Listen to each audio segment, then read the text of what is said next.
The man is horrified to discover that he has been forgotten on Mars for 108 days. In order to get in touch with the Earth's Space Center, the man finally found the Pathfinder buried in a sandstorm, which was launched by scientists in 1997 as a landing probe on Mars and now abandoned in the sand. As soon as Paul dug him up, the crew at the Earth Space Center detected an unusual fluctuation in the Martian signal, and now none of them had realized that Paul had survived the superstorm more than 100 days earlier. Then the crew curiously turned the camera in front of Paul's eyes because Mars is 65 million kilometers from Earth and it takes more than 30 minutes to transmit data. And Paul knew that people on Earth were probably looking at the data, so he couldn't wait to get his writing pad ready and nail it to the ground. When the staff received the images from Mars, they were all shocked and overwhelmed when they saw the message written by Paul, who had been missing for more than 100 days. They did not realize that Paul was still alive. Thus, a complete exchange of information was carried out between the two parties using hexadecimal, and the entire space agency was watching the conversation in real time. However, Paul got some bad news. He would have to live on Mars for 4 years until a new mission could be launched to bring him back to Earth. So the space agency decided to build a rocket to send Paul supplies, but that will take a year. But luckily for Paul,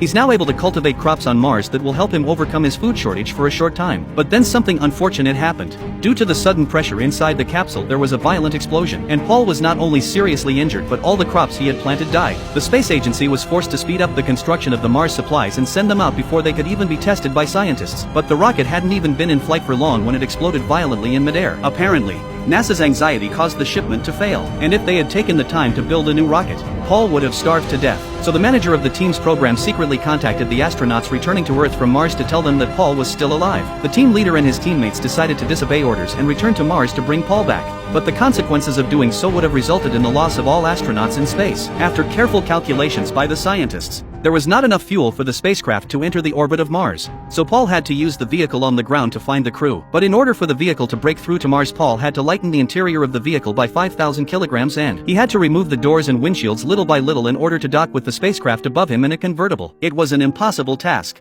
as Paul was expected to die before he even left the planet, but it was the only way he could get off the planet. And so it was that Paul, with the eyes of the world upon him and his teammates, traveled a great deal of time to the skies above Mars, while Paul flew up into space in a rudimentary vehicle to make the impossible docking with the spaceship.